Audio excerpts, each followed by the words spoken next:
Welcome to another edition of From the Vault. It's presented by the Canadian Motorsport Hall of Fame. Today, we dust off the tapes from Patterson Partington Productions and go to Trois-Rivières for the 1983 Toyota Atlantic Series. This was Jacques Villeneuve's first full-time season in Atlantic racing. Get set for 50 laps of 1993 Atlantic racing from North America's oldest street circuit. Rookie sensation Jacques Villeneuve. Five-time winner Claude Bourbonnais. IndyCar winner Jacques Villeneuve. Today they all hit the streets of Trois-Rivières for the annual Battle of Quebec. Thousands of fans pack into North America's oldest street race to see who will be the King of Quebec. And this year features a battle of epic proportions. Claude Bourbonnais, the series points leader. No career Atlantic wins in his home province. And Claude has been challenged in the local papers by Canada's first IndyCar winner, Jacques Villeneuve. The three-time winner here annually drives this event to prove that he is still the best of Quebec. While his nephew, Jacques, captured the pole and in his rookie season is looking to be the third Villeneuve to taste a win in Trois-Rivières. Today, 19 drivers hope to add their names to the list of champions. And to Canadian race fans, Trois-Rivières is best known as the place where a young Gilles Villeneuve beat the likes of James Hunt and Keke Rosberg to launch his Formula One career. And that kind of magic is still alive today as the fans come to watch Gilles' son and his brother battle for a win in '93. But Trois-Rivières is more than simply a race. It is an event. And with more, my colleague, Bill Adam. Well, you're absolutely right, Vic. This is like Monaco in Formula One or the Indy 500 for IndyCar racing. This is the event in the Atlantic Series. And with all the hype and celebration of racing here this weekend, that actually inspires the drivers. They drive harder and go faster and will go to almost any length to give those fans the excitement that they came here to enjoy. And one of those fans is the third member of our broadcast team. That's Larry Newber. As the pit reporter, my job has always been to report from the heartbeat of the action. But here at Trois-Rivières, North America's oldest road race, this is really the heartbeat of where it's at, the fans in the stands. Because of the geography, the location, and a tremendous heritage of this racetrack, dating all the way back to the great Gilles Villeneuve, Keke Rosberg battles, this has always been a fans' event. Now this weekend, everything has simply been punctuated by the darling of the crowd, young Jacques Villeneuve. He sits on the pole. And on the outside of the front row, perhaps the biggest surprise of the 1993 Formula Atlantic season, a brand new chassis with roots in Cleveland, Ohio, driven by New Zealander Steve Cameron. He's second fastest. And then row two lines up David Empringham and Claude Bourbonnais, the favorites. And remember, at the end of every race this year, when Claude's been on the racetrack, he has been flagged the race winner. So everybody's up front, brand new chassis. Both Villeneuves are in this race, and Claude is still undefeated. Yep, this could be very good. The Players Limited Toyota Atlantic Championship is brought to you in part by Yokohama Performance Radio. Now, you've got control. From the Vault is brought to you by M-Zone. Premium auto care, proudly owned and made by Canadians. By Recap Recovery Drink. By WeatherTech. For the perfect fit and ultimate in-vehicle protection, nothing protects like WeatherTech. Order online at weathertech.ca. And by the Canadian Motorsport Hall of Fame. Visit our website for hall merchandise. 19 cars are now being gridded here on this very tight street circuit, the oldest in North America. They've been running here 24 straight years, and you talk about tight. Now we have a look at the battle for the Drivers' Championship. Jacques Villeneuve picking up the extra point is now tied with his teammate Claude Bourbonnais. David Empringham sits second. Remember, he was the points leader going in New Hampshire. Clutch problems, he didn't start. He's now in second place. Trevor Siebert Langley, BC, is fourth. Jacques Villeneuve Jr. has 2 wins and currently tied for the points lead. Outside of row one, he's back. Steve Cameron in the brand new Raven. Cameron from Sonoma, California was second in last year's championship. Inside row two, David Empringham from Toronto, Ontario, failed to start a week ago in New Hampshire, and he is now third in points. Outside row two, the co-leader, Claude Bourbonnais. He has 5 wins this season. Claude Bourbonnais always a factor in every race. Inside, row 3, number 15, Peter Fossetta from New York City. Started on the front row in New Hampshire. And a newcomer to the series is outside row 3 from France, the Formula 3 driver, Patrick Lemarais, in his first Atlantic race. Inside row 4 in the 0-5. He was 5th in New Hampshire. This is the veteran, this is Bert Hart. And outside row 5 from Dallas, Texas. His best of the season was 7th in Montreal, and that's Charlie Nearbird. As we run down the rest of the 19 cars in this starting grid, and there you see Jacques Villeneuve Sr., the uncle of Junior, the brother of Gilles, has won here 3 times. Trevor Siebert from Langley, BC. Kenny Wilden is back. Greg Putin's a Canadian from Quebec. Colin Truman is a former Rookie of the Year in this series. Bobby Carville in the second Raven. Bernard Schuchman is a native of Montreal, but now lives in Dallas, Texas. This is his first Atlantic race. And Walter Kohler from Toronto makes his second Atlantic start. And we will be riding on board with Claude Bourbonnais as he tries to chase down his teammate, the pole sitter, Jacques Villeneuve, here in Trois-Rivières. Welcome back to Trois-Rivières and the Grand Prix de Trois-Rivières, the Players Limited Toyota Atlantic Championship on TSN, as the field of 19 now head under the Duplessis Arch on their first warm-up lap. Steve Cameron finished second in last year's championship, had really gone into a retirement, and he told you that one of the reasons he came out of it was to drive this Raven. Yeah, it was one of those dream come true situations where he got the phone call from the people and said, we want you to do some testing on this car. And they said the testing went so well that they decided to enter it into competition. It was not in their original plans to bring the car out this quickly, but sometimes these miraculous things happen. They design cars to work, and lo and behold, they do work. All too often, it doesn't go that way. There's a flag showing slippery surfaces right there. You can see the flagger. As he points it out, he is warning all the drivers that maybe someone has laid down a trail of antifreeze or oil. So please be careful, fellas. And Steve Cameron now is out of his Raven, and his afternoon is done before it even begins. So major disappointment for the 33-year-old from Sonoma, California. Yeah, a New Zealander that now makes his home in California. Had a nice chat about New Zealand because it's a country that I fell very much in love with a few years ago, and I got a chance to visit it. And had a good chat with Steve. I'm very sorry to see him out of the race. So the spot alongside Jacques Villeneuve Jr. will be open as the cars now come to a stop. And this will open it up for Claude Bourbonnais to make a run right up that inside. I was going to say, here we go again. This is Don Garlands, who can turn corners. We have not seen anybody challenge Claude Bourbonnais this year. And lo and behold, now he's got the luxury of clear track in front of him. He doesn't even have to swerve around camera. So on the right is your pole sitter. That is Jacques Villeneuve Jr. And on the left is the second player's car, his teammate Claude Bourbonnais. And the spot in front was where Steve Cameron was supposed to be. Yeah. And watch the lights. We're going to see. There's the white flag at the back that signals everything is clear. They're ready to go. 50 laps here in Trois-Rivières, and there is the green light. They're off. And look at Bourbonnais once again. Look at this fabulous start. He is unbelievable. Look at Villeneuve. They both made mistakes. And Embraham too. All three of them. Your three front runners are in trouble. Look at Bourbonnais saying, come on, push me back, frantically telling the marshals. And naturally, we're in Quebec. They're going to push him back first. Embraham, I think, has damaged both front wings. Oh, and he's in the wall as well. Torn the wheel off. Bert Hart has gone into the wall on the very first lap, and your leader is Peter Fossetta. Bedlam on this opening lap. They have not waited for tires to get hot.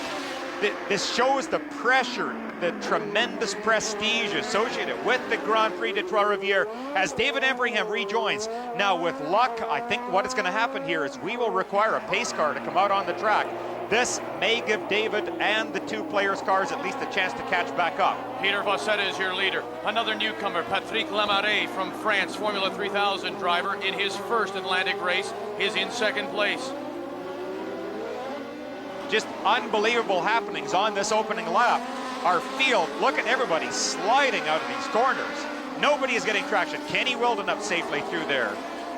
Braking back down into turn 1. This is where all the action took place before. Both of the leading cars are safely through. A replay of what happened. Watch on the left, you're going to see Claude Bourbonnais, one of his patented brilliant starts. Just the right amount of wheel spin. David Everingham tries to come up the other side of young Villeneuve, and at this point, all of them make major mistakes. They're going way too deep. David, too, is carrying far too much speed in. Watch Everingham's Canadian tire. The Motomaster car hits the wall, probably bending that right front wing to a position where it will be useless from now on. And there was also a problem at the back of the field. Oh, did you see Fossetta just barely grazed the wall as he came around the corner. Now Patrick Lemarais from France putting on pressure. And look at, you're going to see yellow flags all the way around. I think this is going to be a pace car situation. And take a look who is in third place. Oh, as Fossetta locks it up. In third place is Jacques Villeneuve Sr. This is more like watching driving school than it is watching a professional race. Just endless mistakes as the pace car does join the track. There you're going to see the formation. Everybody will close up, take formation behind the pace car, and they will have to get this wreck off the track. Bernhardt, the 27-year-old from Boca Raton, Florida, in his Simpson safety Ralt, as he dueled with Fossetta. And watch and see what happens as they go into the corner. Look how much speed he is carrying in. Cannot hold the slide as he hits the tire. The tires stay in place as they're supposed to and rips the wheel right off the axle. And it's interesting as you look at the race story. Jacques Villeneuve had the lap record set it a year ago. Well, 15 different cars beat that record or beat the qualifying record in this year's race. So everybody going a lot quicker here in Trois-Rivières. They have been flying through qualifying here. We're under yellow, and we're just a couple of laps into this race. We're trying to do 50. Oh my, what can we expect when we come back? Players Limited Toyota Atlantic Championship on TSN. And the green flag is out here, and we're racing again. Lap 6. And let's see what happens here. How gentle they're going to be right over against the wall. Oh. Jeff Barker gets up so close. Oh, holding on was the rookie Tony Ave. Wow, you're holding on to your TV sets just like we are because these fellas are getting close. Look at Villeneuve coming up to third place. You can see up on top of his roll bar is actually one of our camera mounts. That is right there. That's Jacques Villeneuve. I hesitate to say the older Villeneuve. But that is Jacques, who is so incredible. Oh, and he almost hits the back of the car. Nearly got under Lemarais from France, and Fossetta was getting wide. Now, listen, we should point out that, in fact, the race was delayed slightly because the Trans Am cars had been out before and had torn up the pavement a little bit. You think that that's why the cars are just a little bit squirrely now? No, I think it's a case of not warming up tires properly. We have been told by the Yokohama people earlier this season, these are tires designed to go a long, long time. They make them of a reasonably hard rubber compound. The soft compound would give you much better traction, but wear out very, very quickly. They have done this in the interests of trying to keep costs down as well as keep them safe. So it's a combination. Look at Villeneuve diving up the inside. I think he's got second place, Vic. He does. He gets by Patrick Lemarais from France and Jacques Villeneuve, who in the papers was criticizing people such as Bourbonnais, saying, look, you have to beat the big guy first, considering himself to be the king of Quebec road racing. And Jeff Barker with a nice move. And look at Lemarais try the outside. Fighting right back. And Barker will hold him off. Just took a look to see if it might be possible and thought better of it. Thought, nope, bide your time. But look, we're on board Villeneuve. Do you think he's inspired? Oh, look at this. Jacques Villeneuve is by, and Jacques Villeneuve Sr., who has won here 3 times, and now, at the age of 38, looks to win his 4th, is your new leader here. Look at in the people. Trois-Rivières. Look at the crowd. You can see them clapping. You can hear them cheering. They get so emotional here. And this man, look at this. This man is a legend in this place. Unbelievable. And let's not forget, people talk about IndyCar racing today, Paul Tracy and Scott Goodyear, but before they won their races, this man was the first Canadian to ever win an IndyCar race, and that was at Elkhart Lake. Well, Jacques Villeneuve is a man who drives with a switch. He doesn't need a throttle.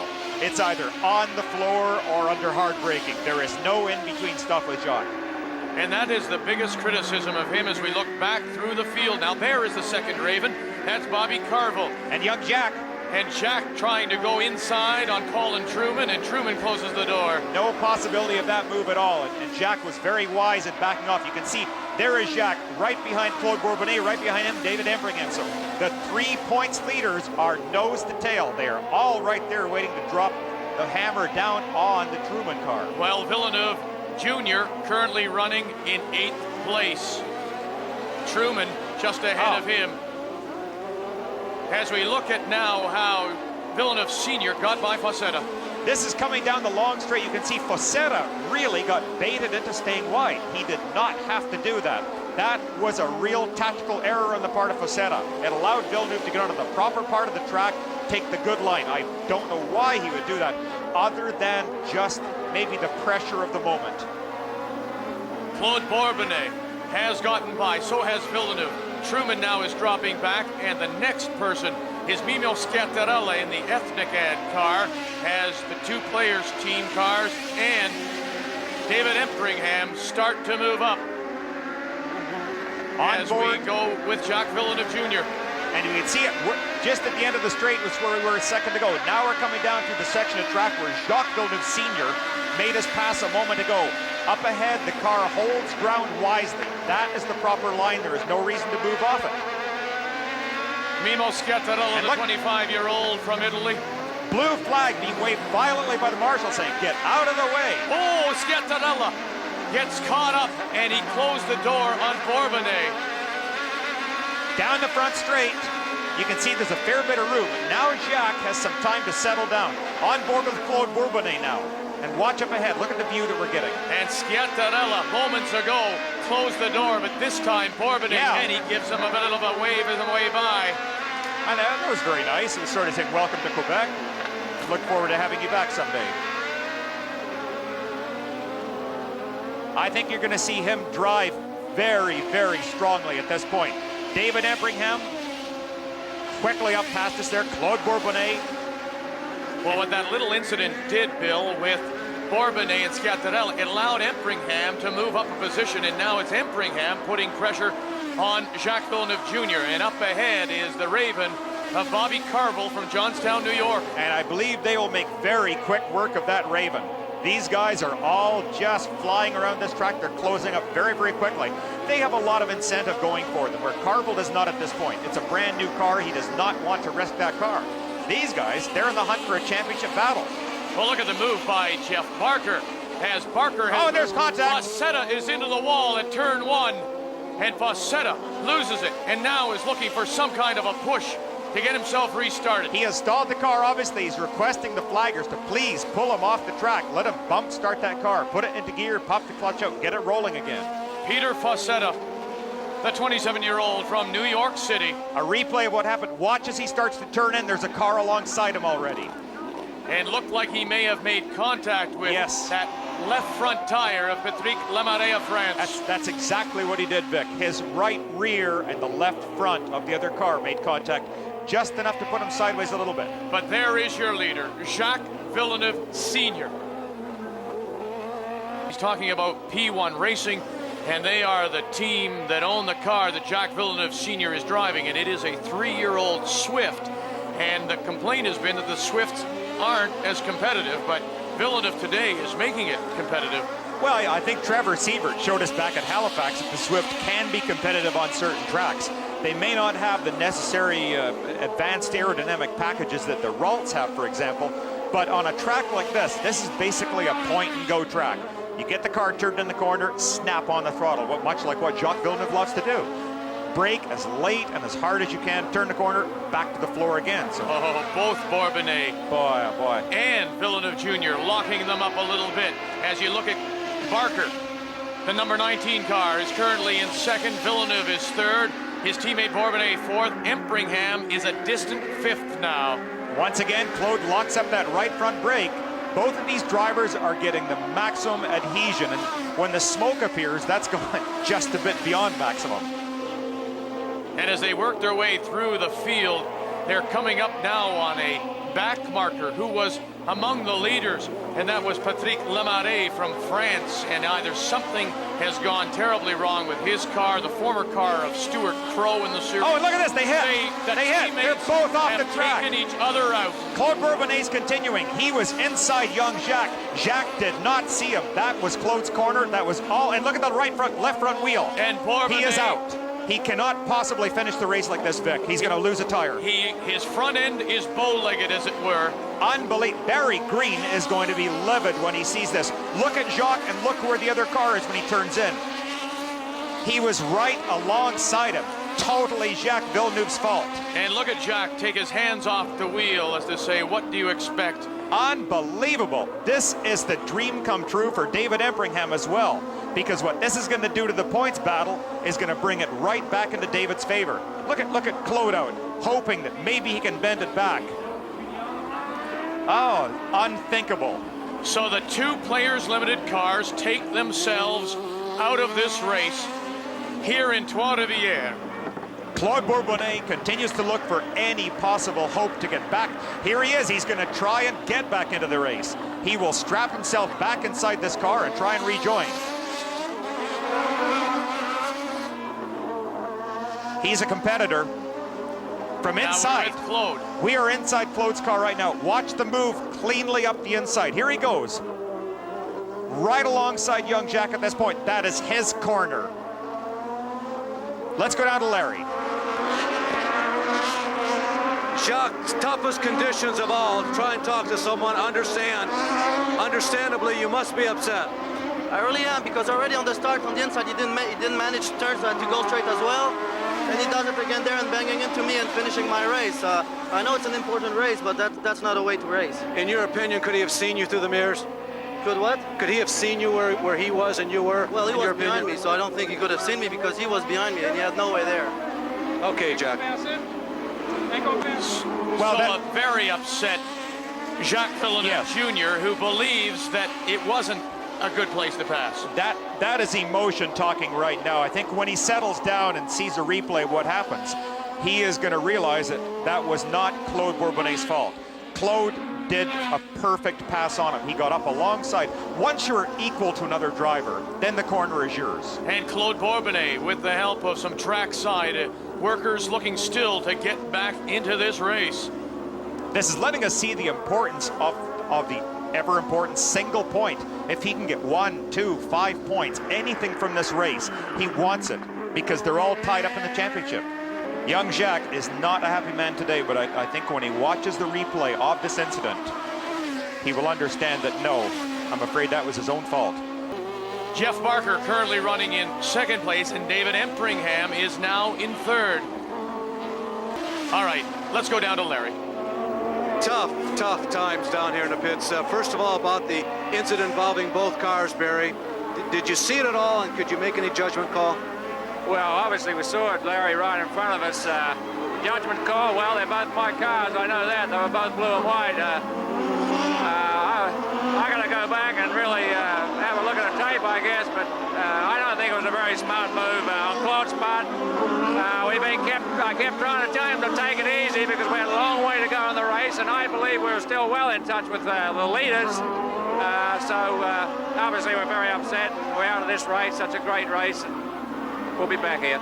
Do you think the problem started way back on lap 1?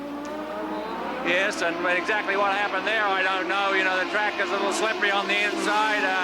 From what I heard, Claude touched Jack and sent him straight off the escape road, but whose fault that was, I don't know. That certainly hurt us. Anytime you've got to come through the field like that, they were doing a great job. David was, in the same pack-up as we were, so we were looking good as far as the championship's concerned, but unfortunately, whoever fault it was, we thrown it away for the day anyway.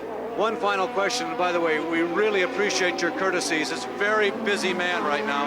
On the radio, did Claude say what his problem was? What knocked him out of the race eventually? No, never heard from him. You know, as we reach the halfway point of this 50-lap race, you mentioned Halifax and how this circuit isn't quite as bumpy as Halifax, but in many ways it's as tight. Yes, One it of is. his best finishes for Barker was 4th in Halifax. That's right, and again, he kept the car going when a lot of other people had problems. Barker just drove very intelligently. Didn't abuse the car, realized that he was in it for the long time, not just a quick sprint. And ironically, both players' cars really not a factor in Halifax. Empringham broke on the very last lap, and Siebert went on to win. Yeah, oh, and look at David. Oh, He my. almost got a bit impatient there. That was not a good move at all. Oh, gee. Get it real loose coming out of the corner. He has to try and rein himself in. What his crew chief should do at this point is maybe call him and say, hey, David, we've got 25 laps. Relax. The crew chief's job, as Barker takes a bit of a chance now, this may give Empringham a shot at passing him. He got a very poor exit speed, and watch how they'll close up. Down through Desforges, and you'll see the Duplessis arch. Empringham had a look. Yeah, David right now is a little bit impatient. I don't know that I would want to do that at this point. One of the best passing areas is up at the end of this straight. Oh, look at this. Three wide. wide. You don't go 3 wide here. No. Oh, and Barker's going to spin. Gonna lose David's it. going to get the position without even having to challenge. Got in way too deep and locked up the rear brakes. Perfect. There is a case of being psyched out by looking in your mirrors. Both of the mirrors had a different car. He just lost concentration on where he was. Here's a replay. Now look at Barker. In the middle of the track, the back end just suddenly loses traction because his left rear wheel was on the painted yellow line right down the middle of the track. That is how critical the braking is in these areas. Does not quite touch the tire, so he'll be able to rejoin. And it is a street circuit through the fairgrounds here in Trois-Rivières. Well, David Empringham deserves a pat in the back at this point too, because after a disastrous first corner where he tore a wing off, made the pit stop very intelligently, used the pace car to his benefit, getting everything back into order, and he has re-established a great second place. We'll have more when we come back to Trois-Rivières. Welcome back to Trois-Rivières and the Grand Prix de Trois-Rivières, the Players Limited Toyota Atlantic Championship on TSN. Look at that four-wheel drift. You'd think it was dirt cars out here, sprint cars. Oh, I think that would be perfection for Jacques. If he could get Three Rivers changed over to a dirt track, oh, what? Bring the Skidoo out here and run that as a Formula Atlantic. Smooth power slides out of all the corners. Charlie Nierberg alongside. Charlie ran very well here last year. He had an incident at the end of the race that was a bit upsetting to him where he damaged the car, but for most of last year he ran in the top 5, and he must like street circuits. Kenny Wilden in the Slick 50 car. Kenny also having a good run. He is up to 6th place right now. Trevor Siebert in the 09 Dynamax. Swift running in 5th. Couple of Canadians. Kenny Wilden, former Players GM champion, running 4 to 5 races. The Canadian events mainly, also ran in Atlanta, looking to make the step up to Atlantic possibly next year if he can find the funding. Underneath the arch one more time. Really narrow section of track down through there. And back up onto this straight. It's hard to look at a curve and call it a straight. Well, it's very reminiscent of the back straight at Mosport. The Mario Andretti straight really isn't straight at all. These two fellas are embroiled in a pretty good battle right now. They're running good, quick lap times. They are about 5 seconds ahead of the car running in 7th place, which is the number 43 car of Ciatarella. Little power slide by Wilden's car as he comes off that 180 hairpin. Follows Trevor onto the front straight here. Siebert, who won in Halifax.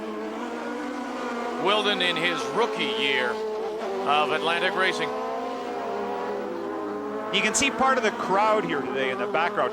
The people are just, it is beyond explanation. You have to visit this city. Oh. Well, they're passionate about racing. Oh. Knowledgeable as any in North America or the world about racing.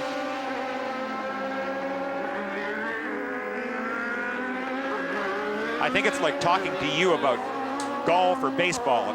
Any one of the fans in the stands You can ask them what the current point standings are in the championship. I'll bet they'll know. They'll know, and they've seen quite the race. They've seen a lot of dramatics today.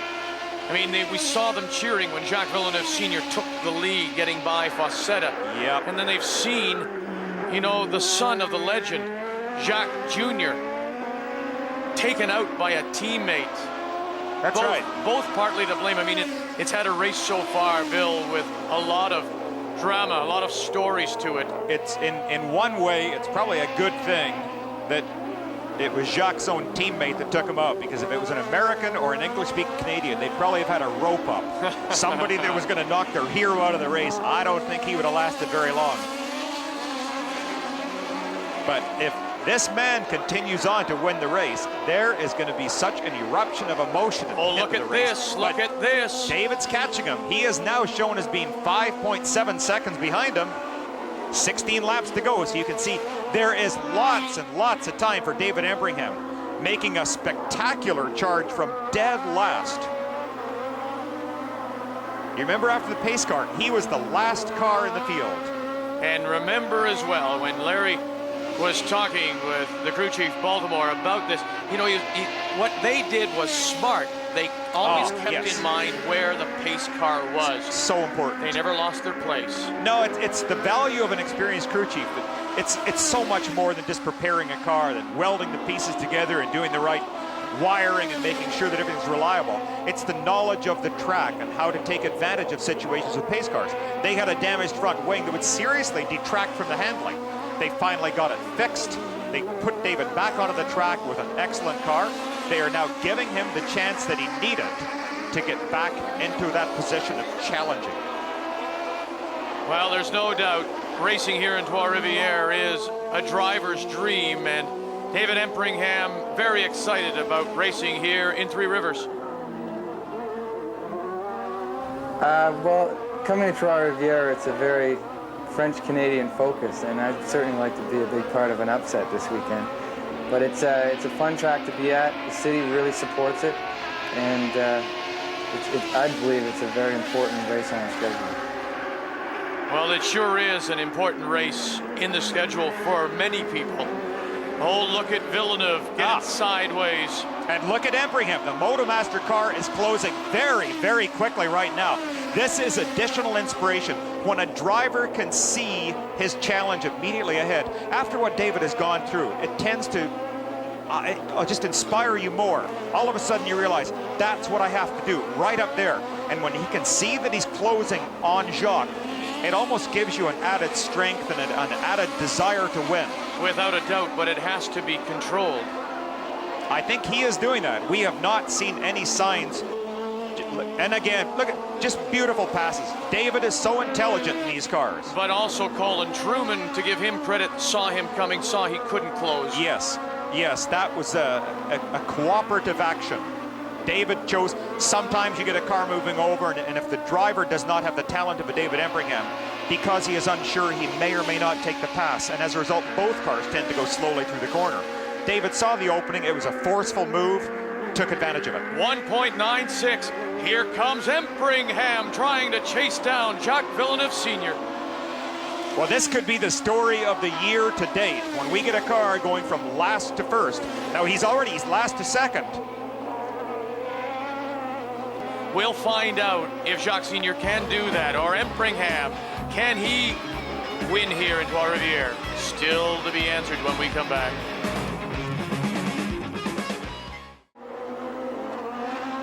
Through 38 laps, Jacques Villeneuve Sr. leads David Embringham, Jeff Barker, Trevor Siebert, and Kenny Wilden, as we have 4 Canadians in the top 5. Jeff Barker sandwiched in between all the Canadian content here at Trois-Rivières. Well, it's getting more impressive all the time, the number of really good young Canadian drivers out there. And in good young, I still include Jacques Villeneuve, of course. He isn't quite over the hill.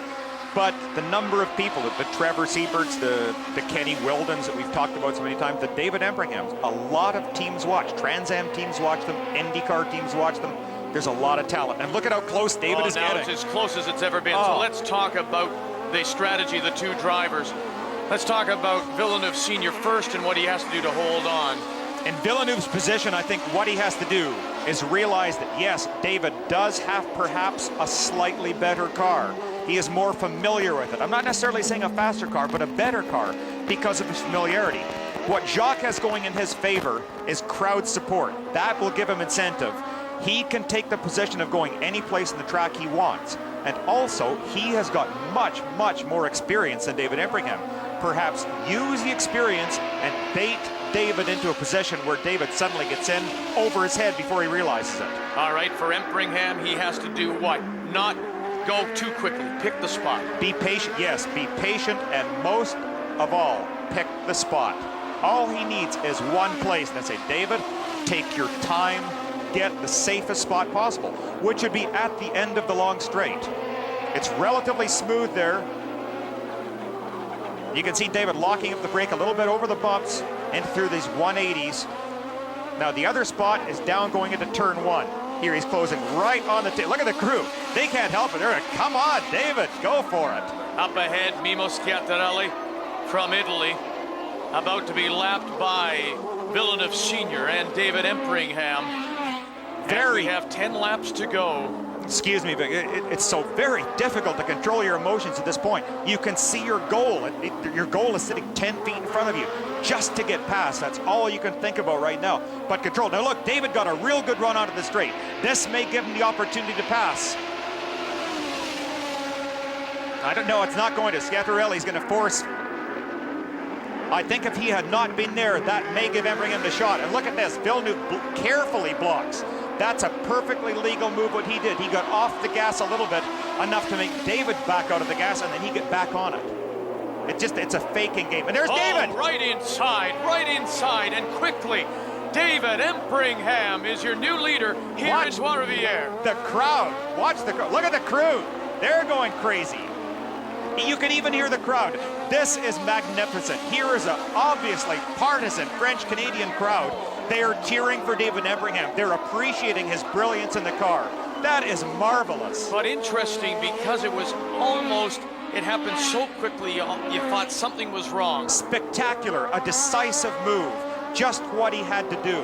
He got up to Jacques so quickly and took advantage of the situation. Here's a replay. You can see David just slots out from behind Jacques. Jacques isn't even looking at his mirrors at this point. He's assuming that he can get under braking so late, not a prayer. And David, in a flash, is through. You can see Jacques was surprised. He went to turn in and thought, oh, there's a gold car there. That was brilliant. That's the best pass of the year I've seen out of that young Motomaster driver. And here is the view as Jacques watches David Empringham disappear in front of him. So, David Empringham has gone from last to first here in Trois-Rivières, and what a race, and what how big this will be for David Empringham as he could pick up the maximum 20 points in this Drivers' Championship. And remember, with Villeneuve and Bourbonnais already eliminated, not picking up any points, it would be a big boost here in this series heading to Vancouver. Well, what a turnabout, and look at the gap that David has opened up. He is stretching out a lead.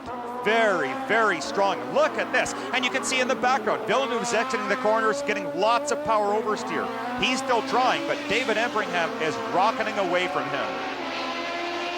David wants to keep this pace for a few laps. Sometimes when you back off, when you think you can relax your concentration, it makes you more prone to making mistakes. And 07 is Kenny Wilden, Siebert in 4th, and Wilden in 5th place, respectively. Both drivers having really good runs today. This is nice for both their teams. Wilden's team, of course, had that very strong 3rd place finish in New Hampshire.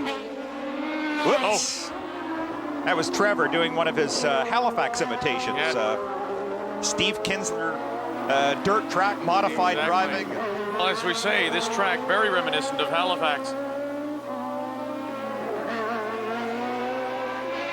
Siebert, who has won 3 times in Atlantic racing, twice on his home track, the Calgary Oval, and once this year in Halifax. But again, you're right. Swifts are a different car on a circuit like this. They suddenly become very, very competitive again because the aerodynamics do not play such an important part. Really, on the straight, where these cars are running 130 miles an hour, the only place where the aero comes into effect is under braking. And if you've got the aerodynamics forcing the car down to the ground a little more, you can be that much harder on the brakes. And I feel very good for this man. This is 38-year-old Jeff Barker from Hesperia, California, in his third season of racing. We had a chance to talk to him in New Hampshire, and he says, I'm enjoying myself. I'm learning every time out. And his consistency has come up a lot. It sure has. Currently running in third place, Jeff Barker. Yeah, he was able to rejoin with no problems because after his little spin at the end of the straight there, he didn't touch anything. You can see that all of the wings, front and rear, aren't bent at all. So his car is still working as he would like it to. But interesting as well, Billy, as a race driver, and if you're learning, you tuck that away and say, all right, next time when I'm feeling that pressure, I'm maybe or hopefully not going to do that again. Yeah, although there have been some drivers that are still around who get really rattled by pressure. I won't name names, but there were certain drivers in the Porsche series that if you passed, you knew that they were instantly out of the picture because they got rattled. They would lose all self-confidence and slow down quite dramatically. It's part of the part of being a racing driver. You have to learn to concentrate, to just put everything out of your mind and do the best job possible. Kevin Baltimore, the crew chief for this Motomaster car of David Empringham. His lead now up to 5.5 seconds with 2 laps to go here in Trois-Rivières. And they're going to be praying. We all remember what happened at Halifax. Just the ultimate nightmare came true for David Empringham. But here, if David stays in this position for 2 more laps, you're going to see some Motomaster tears of joy. Jack Villeneuve Sr. continues to run in second place.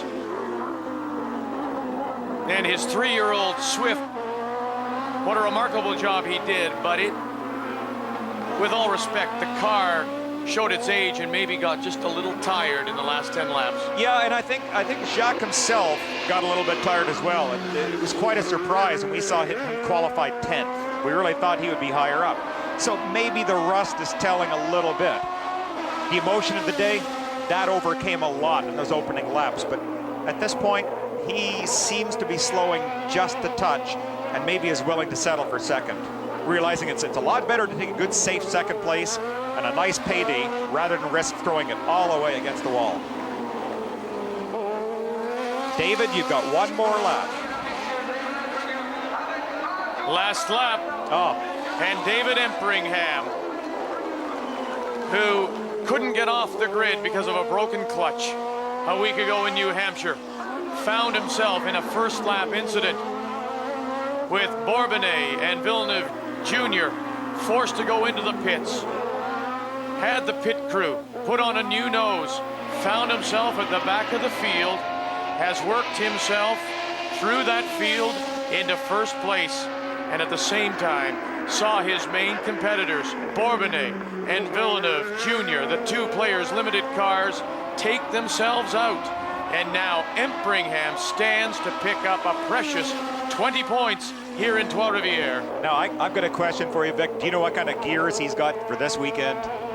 I'll bet they're Motomaster gears. I bet they are. I bet they are. David Empringham, what a performance. Here comes Empringham. You can hear the people. Look at his crew. Finally. David, you've done it. His first win of the year, and what a remarkable drive it was for David Empringham from last to first. And congratulations as well to Jacques Villeneuve Sr. Yes. He put on a show, and he gave the fans here in Trois-Rivières a thrill. He sure did, but all the credit in the world to David Empringham. What a remarkable young man. Last to first, he never gave up. Did everything that was required of him. This is the moment. Right now, he can get rid of all that pent-up concentration and explode with emotion. David Empringham wins for the first time this season as 4 Canadians finish in the top 5. It's Empringham, Villeneuve Sr., Barker, Siebert, and Wilden. Congratulations to David Empringham as he wins his first ever Atlantic race. He's with Larry. David Empringham and Jacques Villeneuve, 1 and 2. You couldn't have 2 happier guys in victory lane, 2 people that this race probably meant as much to as anybody. Yeah, Jacques Villeneuve, he'll be around. He's got some other years, but David, this was a long one in coming. This must feel just terrific. Oh, it sure does, you know. Jacques Villeneuve Sr. has been one of my idols for a long time, and I've certainly watched him and idolized him here, and to beat him here is a big accomplishment, and a big accomplishment for Motomaster Products. We finally got the place we deserve. David, and the win was just spectacular. No backing into this one. You had to work very hard to get there. Well, I think on the start, Jacques, Claude, and I felt like about as stupid as you can feel, and I guess I was fortunate that all three of us did the same bad mistake, and some more of my fortune was those two battling it out, but I tried to stay smooth. It was one slippery track, I'll tell you. David, we also... And by going from last to first, David Empringham is the Yokohama Yokomotion Now You've Got Control Award winner here in Trois-Rivières. And David Empringham, picking up the 20 points, now takes over the points lead again at 134, followed by Claude Bourbonnais, who gets 3, 118, and Jacques Villeneuve 2 at 117, followed by Trevor Siebert and Jeff Barker. The Players Limited Toyota Atlantic Championship is brought to you in part by Yokohama Performance Radials. Now you've got control.